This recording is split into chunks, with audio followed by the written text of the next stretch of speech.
And back here live too. CMA Fest Day 3 continues, rolls on too. Of course, tomorrow we're at the Grand Ole Opry going backstage for Sunday Morning Country, which is going to be fantastic with Brenda Lee out there too.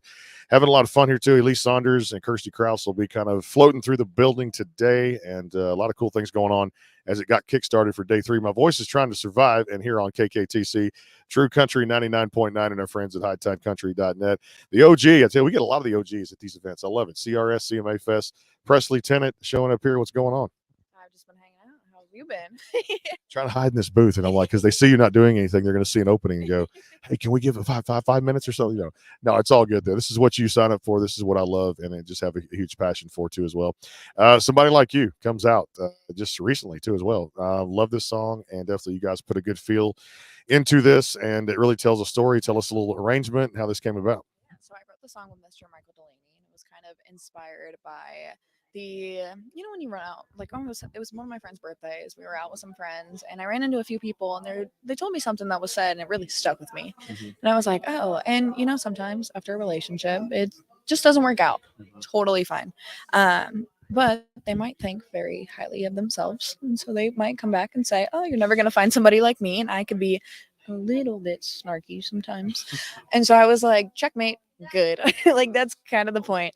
And so I walked into the right with Delaney, and we started talking about this whole thing, and then he was like, all right, we're writing about it. And I told him, I was like, oh yeah, like I hope I never find somebody like that. And then he was like, that's what it is. And I was like, great.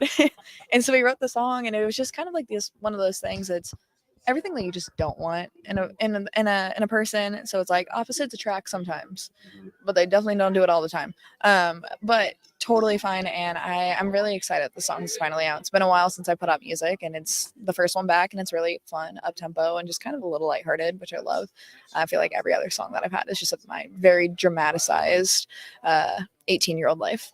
And I'm like, I got to get out of that. Touring has been busy for you. I've seen social media go crazy, and I've seen a lot of the cool things out there too. But I mean, West Coast to East Coast, you're staying busy. Thank you. I'm trying to. It's been really fun. I will say I am playing. I think every weekend, the month of June, and then going into July, I'll be heading. I want to say Arizona, Utah, Nevada, and then a few other places. So I'm very excited. It's been a lot of fun. I've met so many incredible people on this journey, and I'm so grateful for that. Yeah, and you got a great team behind you too as well. That's another thing too. How important is that to just really, I know it from a radio standpoint, podcast standpoint, which we have, but also to the situation to have that team there to support you and have that support system is amazing. I wouldn't be able to do anything without them. I will say I would probably be going stir crazy, and I'd be like, I don't know how to do all of this. They take on so much, and I'm so appreciative of that. And it's really cool to see when you have people that work just as hard as you do, for something that technically it's not them. They aren't working for themselves. And so I really appreciate the fact that they put their time and effort into everything that I do. So even like my family, they've sacrificed so much just to be there for me and to give me their full support. And that means the world. Let's talk about this. It's always, I say, Super Bowl of country music, and it really is, because it's the biggest week of the year in Music City here too. And the importance of just giving back to the fans, that's a really key thing, because they're always lining up here. We pull in the parking garage, and we've seen the Dolly shirts and the Cody shirts and the Laney shirts like this morning, and you see even last night, the amphitheater, the Brett Young and Friends show we got to go to, amazing people singing back the lyrics, and just, that's the market you guys play to, giving back to the fans. How important is that? That is the most important. We wouldn't be able to do anything without the support. And I think that's really cool that this is like the 1 week where it's like one giant concert all the time, where you see people walking around down on Broadway, just hanging out with people. And then that's like one of my favorite things, is just getting to meet everybody. Like I have a meet and greet later, and there's so many people even from where I'm from in California, where they're coming out and they're like, oh, we're coming to see you. And I'm like, this is so crazy. It is the coolest and most heartwarming feeling I've ever had, I will say.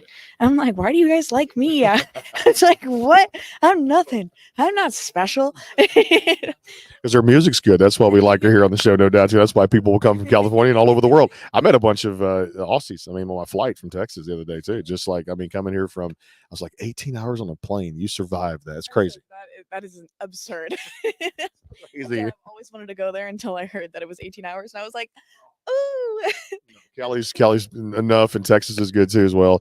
Hey, real quick, not to get too crazy with it, but AI has been a hot topic again in the news.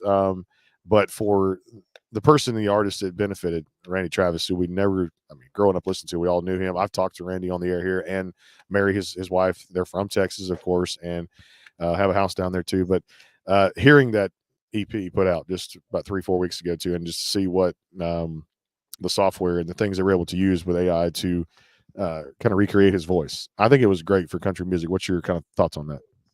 I think AI in general, personally, I think it's terrifying. But things like that is really cool because we wouldn't have that. Except, but there's also so many things that with AI, it's also scary at the same time because it's like from the songwriting point of view, it's like I don't know, it loses the humanity factor. But also, it's like we would never have the greatest of things right now without it. So I mean, I'm just along for the ride. I don't think I really have a choice. I mean, I read some of the opinions, but then anything I was like, you know what? I just put the perspective on it too, because they really brought it back for the purposes of Randy wanting to put out new music, and that's where he should be. I mean, the guy's a legend in the industry, and to put out great music is really cool too. Hey, appreciate you being with us. I know the rest of CMA Fest is the day 3, but it's going to be crazy even tomorrow and Monday to have a rest day and that kind of thing. Get some rest. Remind myself, hydrate, all that good stuff too. And always appreciate you being with us. And hey, keep us posted on all the new releases. And best of luck for the rest of 24. I will. Thank you so much for having me. Presley Tennant here on the Backstage Pass coming up here on Morgan Miles, and a whole lot more coming up. Just walking up the stairs, and booth 25 right here too as well. Inside the Music City Center, it is the sportsguidespodcast.com, and of course out there KKTC True Country 99.9 and our friends at hightidecountry.net. Back in a flash. Stay tuned.